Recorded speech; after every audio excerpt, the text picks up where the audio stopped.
seryoso daw po yan. Marami ng tinupad na hiling. Minsan, kahit hindi inaasahan, dinidinig ng langit ang ating mga panalangin. Pamasko siya sa atin ni Lord.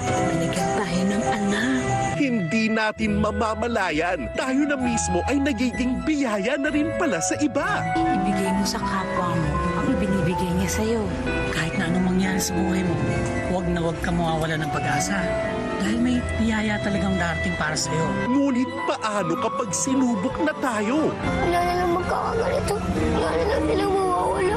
Wala na lang hindi na natin sila pwedeng makasama. Piliin natin maging regalo kahit anong lupit ng mundo. Para makita nyo kung anong mawawala sa atin pag nagpadala tayo sa takot. Dahil ikaw ay pag-ibig. Weekdays, 11 a.m. Dito pa rin sa Jeepney TV sa All TV.